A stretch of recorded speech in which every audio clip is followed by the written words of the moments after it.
Hello, welcome to the Raw podcast, brought to you by the Sunderland Echo. My name is Jason Jones, joined by James Copley.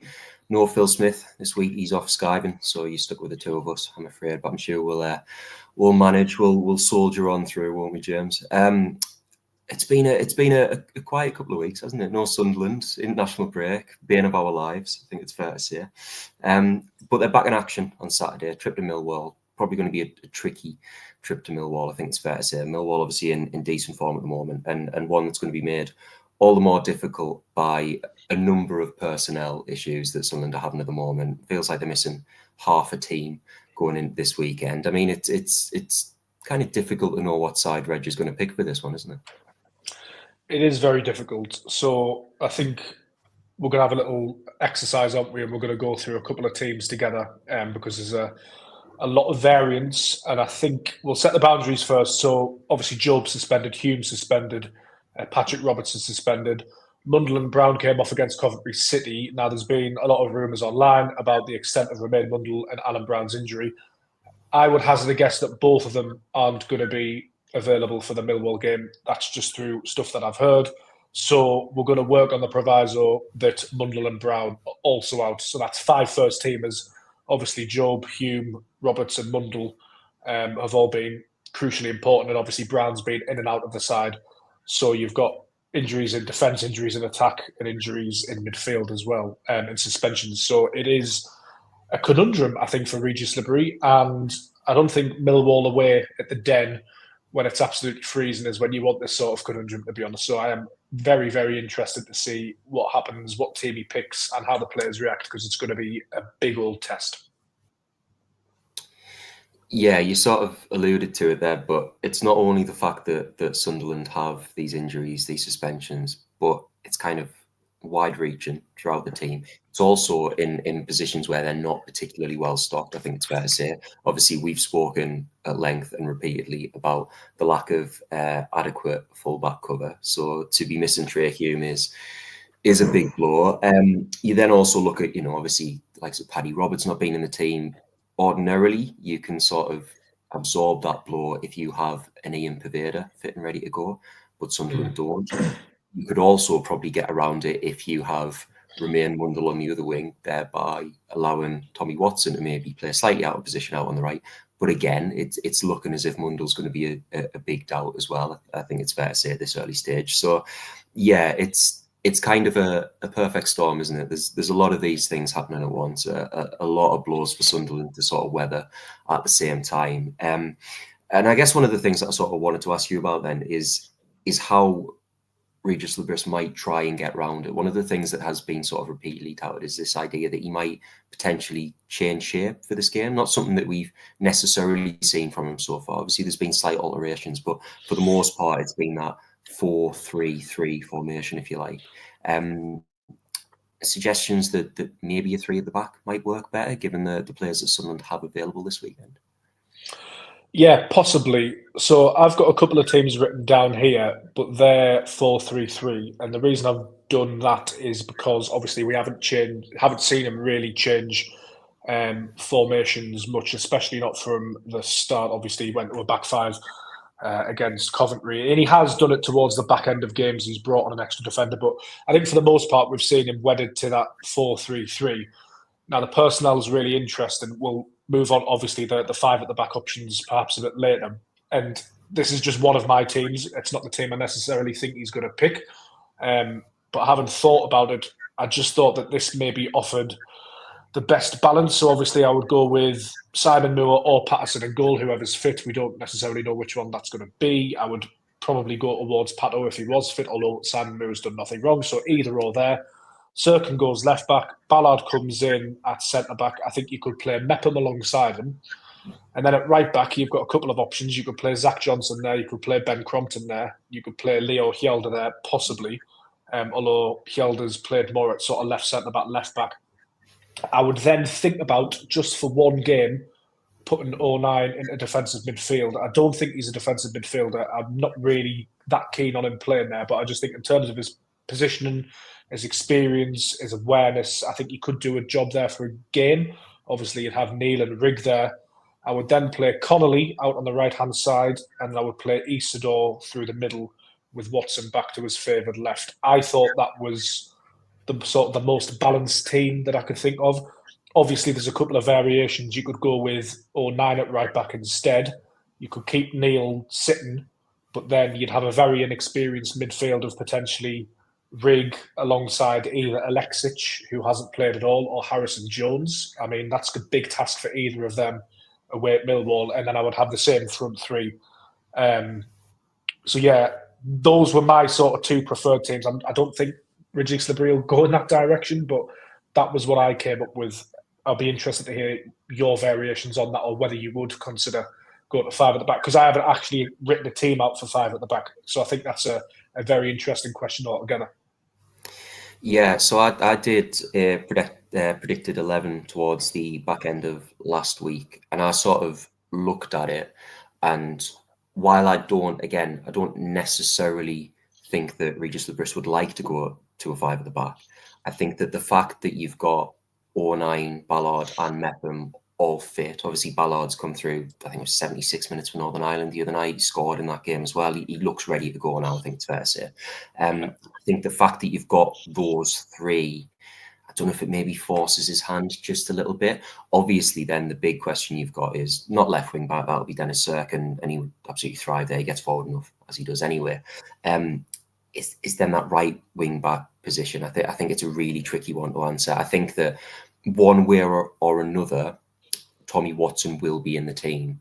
I think if you go to a five at the back, does that then necessitate him playing at right wing back?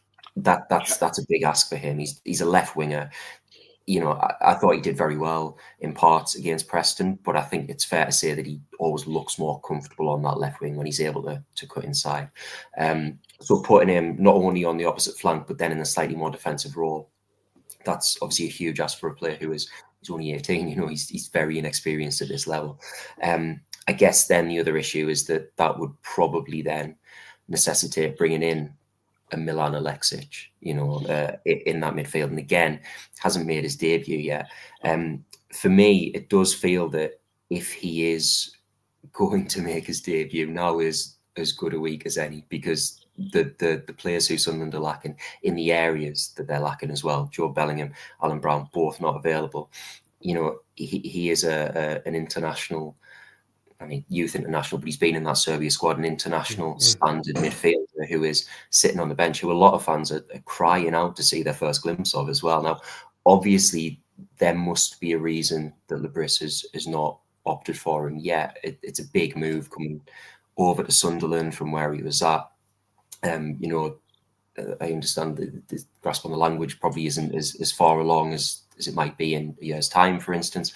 So there are obvious obstacles there, but at the same time, you know, they've signed him for a reason, and at a certain point, you kind of need to take the plunge. And I think that right now, where Sunderland are at going into this weekend, it, for my money at least, would be as good a time as any to at least give him some form of run out. I think if we get through this weekend and we haven't seen any of Milan Alexic, even from the substitutes bench, then you sort of start to question why he's in the squad. You know what I mean? Yeah, I think it's so strange that, you know, because I do get, you know, he's come over from a different country, very highly rated. We've paid a lot of money for him, as you mentioned eloquently, the language, you know, they're fitting into a new environment. But for me, the game would have been against Oxford at the Stadium of Light. He was on the bench. Sunderland were 2-0 up. Oxford offered absolutely nothing. And Alexic didn't come on. And that, for me, it really makes me wonder whether he'll be considered for a starting spot away against Millwall at all. Because surely that was the moment. I mean, we're going to speak to, well, Phil will speak to the Régis Le Bris on Thursday or Friday. So I'm sure we'll get a better answer of, or better picture of where Alexic sits in his thought process at the moment. But for me, that was not a red flag, because it's still early days in his Sunderland career. But if he wasn't put on then, is he going to be trusted away to Millwall? And I agree with you. I think we've got to see him at some point, and I'm excited to see him. I'm looking forward to seeing him. But, you know, the guy I mentioned, Harrison Jones, he's actually played more football for Sunderland than Alexic. You could say he's probably more of a 10. You know, Harrison Jones, although he does play for it. He does play as an 8 for the for the under-21s occasionally, but Championship's a little bit of a different ball game. So, I mean, there's so much to consider, Jace, and as well, the two front threes I've gone for, obviously Connolly right, Isidor through the middle, and then Watson on the left. There's no guarantee that Régis Le Bris will actually do that, because we've seen him put Connolly through the middle, Watson on the right, and Isidor on the left. But I just think in terms of Millwall away in the Championship, I think we're going to need that target man. I think Sunderland really suffered when against Coventry City, when Isidor was shunted over to the left. Connolly can do a job on the right. But yeah, there's so many questions. But yeah, I mean, Kjelda's a really interesting one, because quite clearly Le Bris likes him. He's brought him on in games. He gave him the captaincy against Preston North End. He's talked about him in glowing terms. Obviously, it's been very hard for him to dislodge Mepham in 09, and then Elise before him, and then he's probably behind Ballard in the pecking order. But could he come in and do a job in a back three or a back five? It's really, really interesting. But the trouble is at right back, isn't it? And, you know, Zach Johnson's more of a right-sided defender. So it is perplexing, and I'm really interested, firstly, to see what he says on Thursday, and then secondly, to see the team sheet at 2:00, because it's yeah, I don't remember this much uncertainty over a Sunderland team sheet for a long while, actually. Yeah, I think that the Kjelda one's really interesting, because if he could be trusted to play on the right hand side of defence, it solves a lot of issues immediately. You know, equally, you know, Adji Elise is back in training. He is, yeah. You know, there are positive signs there, but it's been a while since he's had a run out of any nature. And then beyond that as well, we know that he's a left-sided defender. Obviously, the heart wonderfully at the start of the season, but is very much more a left back than he would be a right back. You know, the other question then is, do you maybe think about Luke O'Nien at right back? I know you've mentioned it as one potential option. Yeah. I think that if he were to stick to a 4, and if he were to choose one of those 3 centre backs, I think O'Nien's probably the most natural option to be shifted out there. Obviously he's played there before, so he's played everywhere for Sunderland. I think it's fair to say, isn't it? He's played there for Sunderland, so I don't know. The Zach Johnson one's interesting as well, because, you know, he's been in and around the first team. He's done nothing wrong when he's been in and around the first team. I think it's fair to say. You know, he's given a good enough account of himself for a young lad who hasn't had many minutes. And again, it's one of those, isn't it, where how much do Sunderland trust in youth? And I think so far this season, it's all the good, isn't it? You know, you look at the players who've come through who are really having big seasons and emerging at quite a pace.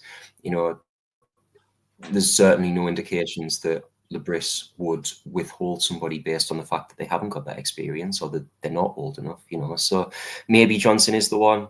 Maybe he trusts Kjelda out there. Maybe it is O'Nien. But like you say, it's kind of it's baffling. It's baffling, and I don't think we're used to being baffled by it all. Somebody's just pointed out that actually Mepham was a right back in his youth days, and I have heard actually that he's played right back at times. And actually, having thought about it, Jason, just looking through Sunderland's squad list, I've done my team without Bar and Aushish in mind, because they haven't played much at all. I think Bar's got 1 substitute appearance. Aushish maybe similar. I can't remember off the top of my head. Be really interested to see what Le Bris says about them, whether they come back into the fold, because that would perhaps solve a little bit of the midfield issue if O'Nien was at right back. Then you could have Aushish or Bar in the middle, maybe. I mean, I don't like Abdullah Bar as a centre midfielder at all. He could be an option off the right wing, but would he play Aushish ahead of Alexic in the middle against Millwall? I don't know. There's so many variables. And I think actually, just as a little aside, what's telling, as he was pretty much signed for the first team, but it hasn't worked out, is in all of this analysis and all of these different teams, considering under 21 players that can make the step up, none of us have mentioned Joe Anderson.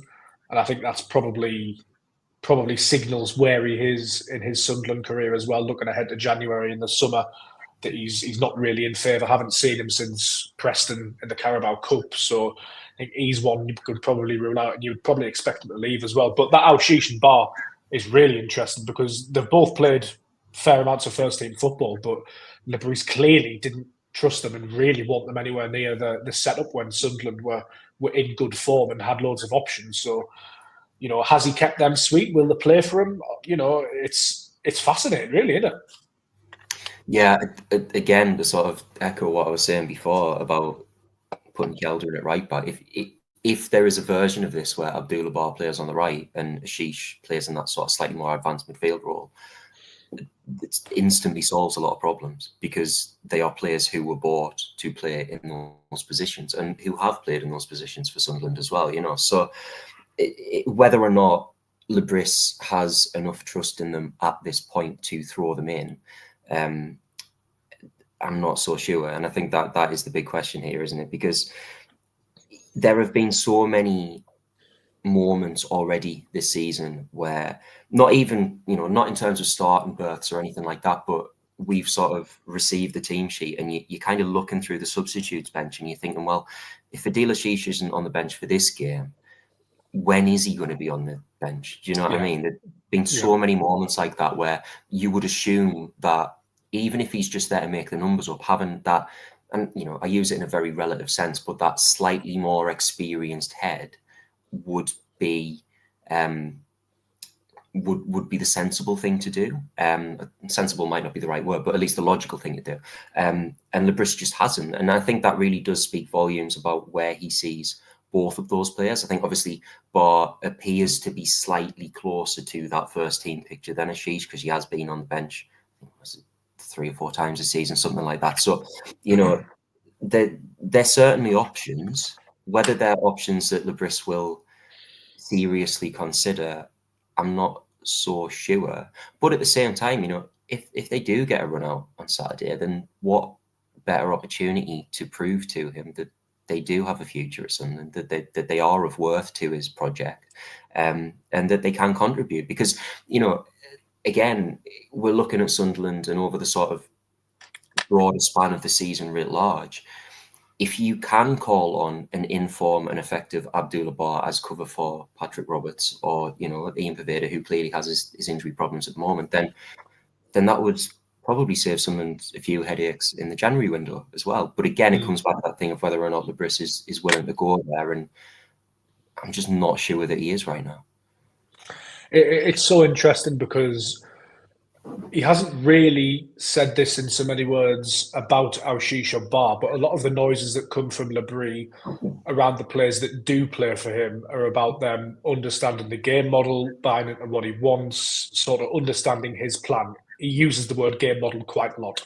And he likes it when players fit into that game model, they understand that game model, and they execute that game model. So reading between the lines, you can only sort of deduce that he either doesn't rate them as football players or he doesn't think that they've bought into his system. So it's a bit of a damning indictment, really. And just as a little aside, Jace, as well, throwing it back to this summer, obviously the signs Samed, didn't they, on loan? He hasn't been fit at all. And I think now is the time where we're seeing that sort of transfer failure. Not that it was necessarily Sunderland's fault, they didn't realise the extent of his injury for whatever reason. Could that have been flagged up in a medical? Possibly, but it seemed to exacerbate as his Sunderland career sort of began, and there's been a couple of setbacks. So it's hard to pin blame on that. But Sunderland did cover for that eventuality. They did cover for this eventuality in ways. You could argue all day about the fullback situation and whether that's properly staffed at the moment. But in terms of centre midfield, they did have an inkling this could happen. They did plan for rotation, and that transfer it hasn't worked yet. We haven't seen him. He's not been fit. I'm not sure he's trained yet, but that's one that's really, really sort of set Le Bris back, I think, in terms of the Millwall game. Yeah, absolutely. Because, you look on paper and Sunderland have obviously that midfield three that we've seen for most of the season, that Neil, Bellingham, Rigg trio, which, I maintain that you struggle to find a better midfield three in the Championship than that. I think they're as good as the Championship have to offer as a unit when they're on their game. Obviously, Alan Brown has impressed for the most part when he's been called upon. Started the season in the team, obviously got injured, dropped out, but has been called upon several times and has contributed. And then you look beyond that, and if we were talking about a situation where Alexic had hit the ground running and where Samed hadn't suffered with this injury that he's re-aggravated over the course of how many months now we're talking, really, aren't we? Sunderland have 6 central midfielders, and that's absolutely fine. And therefore, Adil Ashish can afford to be left out. You know, you mentioned it, but Harrison Jones.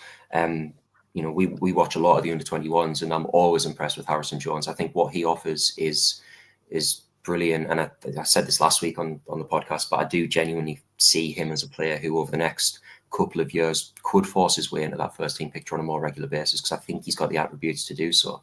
But again, like you say, the Samed thing is kind of hamstrung Sunderland massively, because you take him out of the equation and suddenly they do look a little bit light. And I think that it's for that reason as well that these persistent Jordan Henderson rumours that circle and they get dragged up again and again, and, you know, make of them what you will. But I think that's why they're so appealing at the moment, because you look at it on a pure sort of numerical basis. And right now, you would have to say that someone could use another midfielder, because, you know, that they're at least one short. And also, I don't doubt that when he gets fit and when he gets up and running, you know, Samed was playing Champions League football last year. I think he's got something to offer. I think he will be a very good signing for Sunderland. But there's no guarantee of that. And we haven't seen anything from him yet to suggest whether he will or whether he won't. So you could find yourself in a situation come the January window where Sunderland have 4 midfielders they can rely on. 1 in Ashish, who is very much an outcast, and then 2 who are massive unknown entities, rather. Can't get my words out, but massive unknown entities. And if that is the case, then suddenly you're looking at the second half of the season and a potential promotion push, as we're all hoping. You're thinking, well, is that going to be enough for them? So I really don't know. I think the other quick thing to point out about Ashish as well, you mentioned about obviously the game model and how Le Bris likes players who he knows he can trust within that model. Let's not forget that they have worked together at Lorient, and it didn't work out at Lorient. He sort of offloaded him there. So I do wonder with Ashish whether or not the writing might be on the wall with regards to him. One thing I do quickly want to come back to as well is the Wilson Isidor thing, because I think Le Bris maybe will be tempted to put him out on the left, because then it allows a Connolly or a Mayenda. We haven't even mentioned Elisa Mayenda. Yeah, that's a very good point, actually. Yeah, that is a very, very good point. He could do that. Yeah, so he might do that, but I fully agree with you in the sense that I think that, especially over the past few weeks, when we've seen Le Bris do that, Sunderland have lost a very important aspect of their attacking play. That's nothing against Mayenda, who I think started the season fantastically, especially given the circumstances. I think that Aaron Connolly is understandably still finding his feet in a Sunderland shirt. But I think that right now, the best option for Sunderland as a goal-scoring threat is to have Wilson Isidor playing through the middle. So I really hope that Le Bris sticks with that and doesn't experiment with putting him out on the left wing again. Yeah, and I think just, you know, I've got different sort of teams running through my mind here, but we've talked about 3 at the back or 5 at the back, and then we've talked about the 4-3-3. But Sunderland, when they're actually defending, they sort of morph into that 4-4-2, don't they? So that could be an option as well as a starting formation. You could have a sort of a flat 4-4-2. You could go 2 up front. You could play Mayenda there. You could play Isidor off the left with Connolly up front. So there's options there as well. And on a wider point as well, I actually sympathise with the club and with Le Bris a little bit on this, because a scenario really where you've got Jobe, Hume and Roberts all suspended at the same time. I mean, Hume was on 4 yellows for weeks, and then it's just sod's law that he gets suspended at exactly the same time that Jobe and Roberts are out. So you can't really plan for that. You know, Ian Pervader's come in. They knew about his injury record, but he hasn't been fit at all. You can argue about that transfer. But then against Coventry, to have Mundell and Brown go down in the same phase of play, is you can't legislate for that. Alan Brown as well. I mean, when we were linked with him in the summer and when he signed, I think it was when he signed actually, because it was one of those out the blue signings, wasn't it? Me and Phil looked at his injury record. He's hardly missed a game for Preston. I think he's on to his 3rd or 4th injury for Sunderland now. The rumours are that it could be a bad one, a potential fractured leg or leg break. He did look in some discomfort against Coventry. And then you've tried to get Samed in, and that's not worked either. So it's tough, and I do sympathise with the club and the squad plan as well, because I think when everyone's fit, there's a really, really healthy squad there. And I think, you know, going back to maybe the playoffs under Tony Mowbray, when Sunderland didn't have a fit centre-half, and there was, injuries to Stewart, and Ellis Sims had gone back. That squad never looked fully fleshed out to me. And there was an opportunity in the January to perhaps address some of that, and it didn't really come. Sunderland tried a few things, but it didn't really work. But now I think, there are a couple of players away from being a really, really top team in the Championship, and they are a top team in the Championship because we're going into the November international break top. But yeah, fullbacks are concerned. But yeah, I can't stress how interested I am to see what happens on Saturday. It's fascinating. I think, and it is. It's like obviously Le Bris has done really, really well for Sunderland so far, but we are coming off the back of 3 draws, although we are unbeaten in 8, threw away the 2-goal lead against Coventry, and it's just such a tough test that, if they come away with like a really spirited point or manage to nick a win, it could do so much for Sunderland in terms of the promotion push. I don't want to over-egg it because Sunderland could conceivably lose against Millwall, and they could still go on and be a playoff team. They could still go on and get automatic promotion. I don't think losing against Millwall would define Sunderland's season. However, if you do manage to pick up a good point or a good 3 points, it can be one of those where you can potentially look back on at the end of the season and go, right, that was the game because we had so much adversity, 5 players out, a makeshift team, and we managed to get something. It could really, really do a lot for the belief. So yeah, I'm actually looking forward to watching the game because, Millwall have got a few ex-Sunderland players as well. Duncan Watmore's in a good vein of goal scoring form. I haven't looked at their injuries to see if they've got any struggles at the moment, but expecting a tough game. Yeah, I mean, you mentioned sod's law. It is kind of sod's law that Millwall barely have any injury issues at the moment. I think they've got a couple of... Did they not? Right. Couple of doubts. From what I understand, a couple of doubts who could potentially make their comeback at the weekend. So, yeah, you go into the Den against a essentially fully fit squad. I think they've won 4 of their last 5 through their most recent one or something. Yeah. So they're in a good place themselves, really making a push towards the playoffs. They always seem to have a spell, don't they, Millwall, where they look as if they might kick on. But I don't know. It's like I fully agree with you. I think that if you can get a result there, it could really galvanise this team. Not that they necessarily need galvanising; they're top of the table, And I think, yeah. You look at the context of the 3 draws. I actually don't think that all 3 of them were the worst results in the world. Obviously, the Coventry one was really galling, given the nature of it. Yeah. If they'd have won that Coventry game, the other 2 would have looked magnificent. Well, maybe it's not magnificent, but they would have been certainly more palatable. Yeah, much more permissible, aren't they? If you can go and get 3 points heading in the international break. But, it's done. It's how they bounce back from it. And one of the things I would say about the Sunderland team under Régis Le Bris is that they really believe that there is a much greater character, a much more obvious grit to them than there was certainly last season. Obviously, we know what happened last season. So, so I think that, that they're in a much better place to deal with this sort of thing than they were, say, even 12 months ago, So we'll see how it pans out. Should we brighten things up and talk about the prospect of Joe Bellingham and Chris Rigg leaving the club? Let's do it. Let's do it. We've all got thoughts on that, actually, haven't we?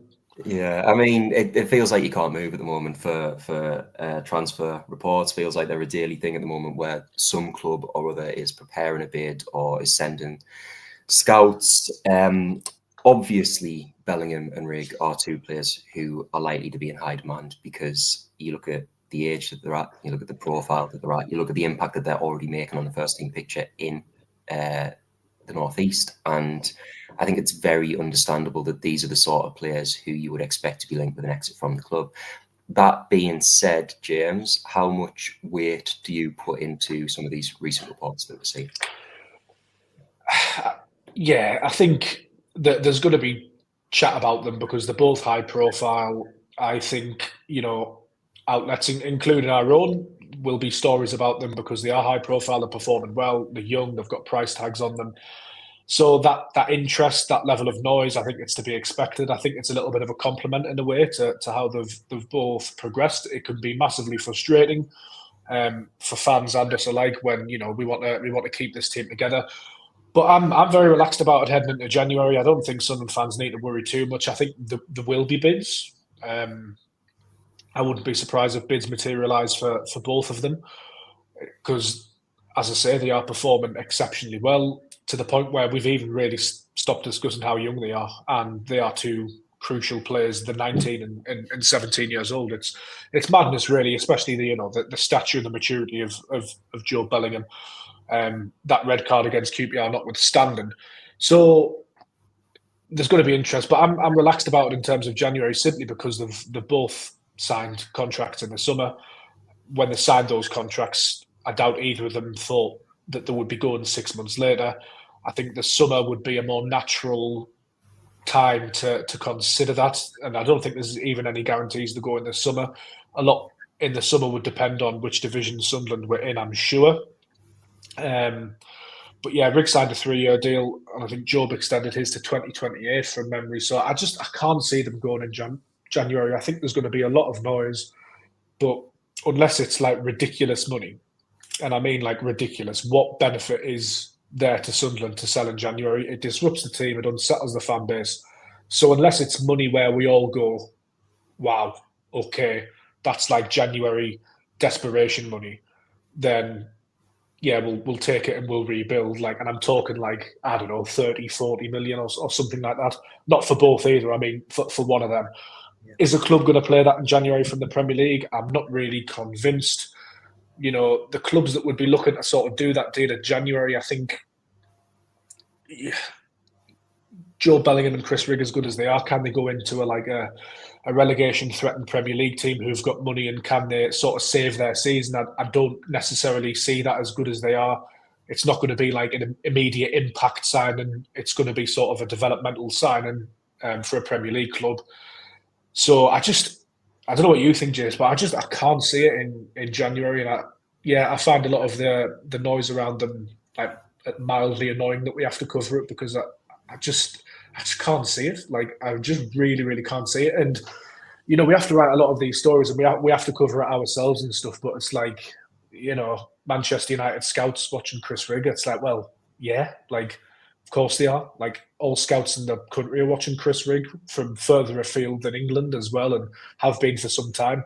We know Manchester United wanted to sign Chris Rigg before he signed his professional deal at Sunderland, but the thing that Sunderland had on the side and have on the side is that they're going to play him in the first team. So in terms of the players' point of view as well, and I would include Job in this, where's the sense for them to go now either? It doesn't add up. It doesn't stack up.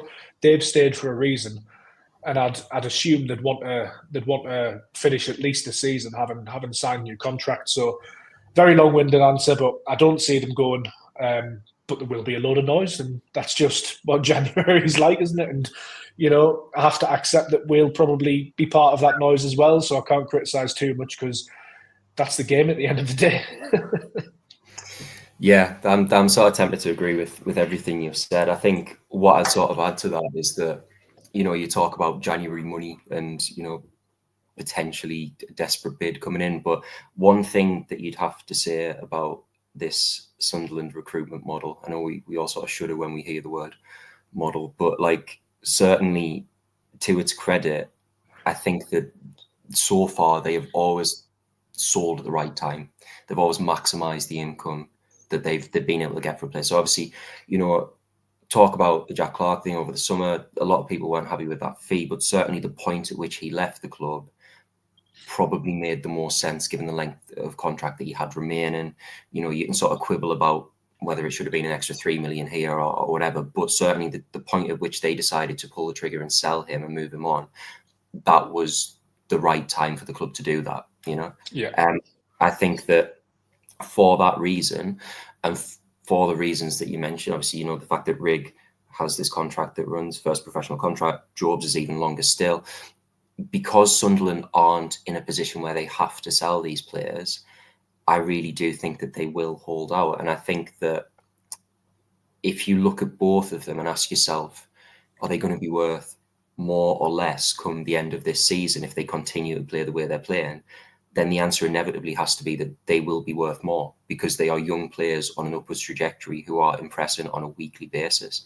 So I think that Sunderland will be very, very aware of that. I also think that you're absolutely right.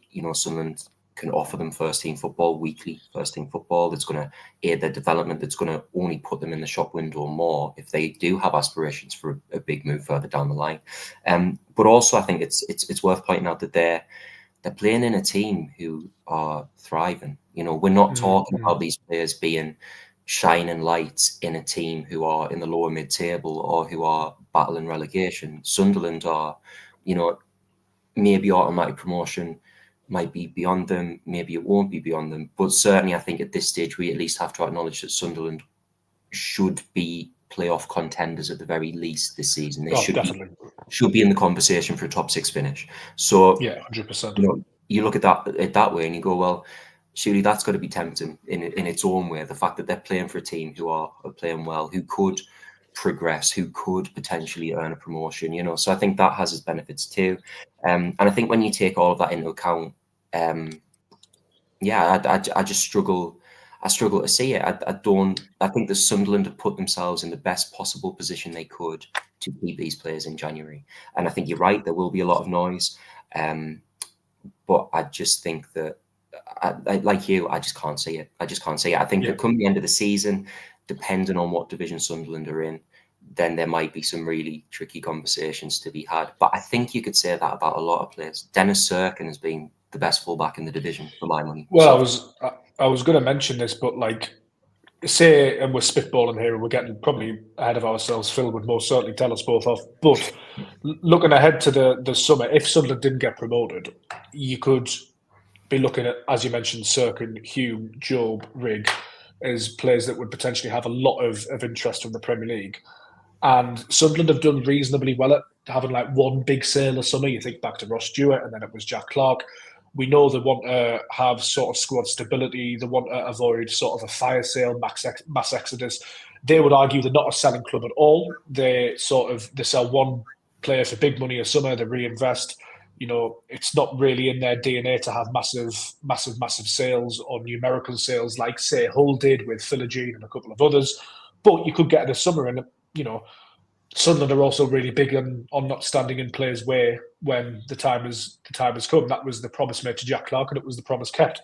And now you do worry if Sergen, Hume, Job, and Rigg all have serious Premier League interest, and Sunderland don't want to stand in the way, and the money's good. Suddenly, that's like 4 players, and you could even throw like a Dan Neil into there. Now, I'm not saying Sunderland would definitely lose all of them, because I don't think they would, but you know, we've done so well and they've done so well that failure to get promotion, it's like all of a sudden you're looking at quite a few, and you want to avoid that really. So, but I mean, Sunderland is still in the hunt for the promotion spots at the moment, and could be in the playoffs, whatever. So probably are getting a little bit too ahead of ourselves, but it's an interesting little caveat, I think. Yeah, absolutely. And you know, it's a double-edged sword, isn't it? You sort of mentioned it before, but it's a compliment, you know, the fact that we're talking about this young squad who struggled through the second half of last season as well. You know, a lot of these players were in that team, but they've come on leaps and bounds. They really are flourishing at the moment under Régis Le Bris, and I think that, you know, full credit to them, the fact that we're having these conversations and we're seeing, you know, however speculative they may be, the fact that we're seeing transfer reports linking Real Madrid with Chris Rigg and Borussia Dortmund with Joe Bellingham. It's just, yeah, you've got to take it as testament to the way that they've started the season. And like you say, hopefully it is a start of the season that can then carry them on to achieve something really quite special over the remainder. And, you know, we talk about the model quite a lot, don't we? And don't get me wrong, there have been serious things to criticise about the model. You know, maybe the failure to strengthen under Tony Mowbray when they really needed it in that January. The summer afterwards wasn't really the best. There was the striker issue for a long time. You know, there's been various other things. But under Christian Speakman, Stuart Harvey, Kieran Louis-Dreyfus as a wider point, we have gone from like Callum McFadzean at left back to Dennis Sergen. You know, Max Power filling in at right back to Trey Hume. We've got 2 of the best young midfielders in the country, or arguably 3 actually, if you still count Dan Neil as young at 22, which you probably have to, in Rigg, Neil and Bellingham. So I think, yeah, we've come quite a way. I'm just thinking of like Sunderland's midfield in League One at times, like, and this is with the greatest of respect to these players, but I think the current crop are on a different level. But the likes of Josh Scowen and George Dobson and players of that ilk, it's good to see how we've progressed. Yes, there've been some serious missteps along the way. Most of them covered on this podcast quite extensively, but I think by and large, I think you'd have to say it's been a net positive, really, considering where Sunderland are at the moment. Absolutely. Should we wrap it up there? My laptop's about to die as well, so I think we might have to. I'm afraid. So yeah, national world laptops, National world laptops. I know, the joys. Anyway, that's all we've got time for on this week's show. Join us again next week when we'll be discussing all of the latest Sunderland news and developments. In the meantime, you can follow all of the latest Black Cats news on the Sunderland Echo, or you can give us a follow on social media as well. Thanks to James, and thank you for listening. We will be back next week. Goodbye.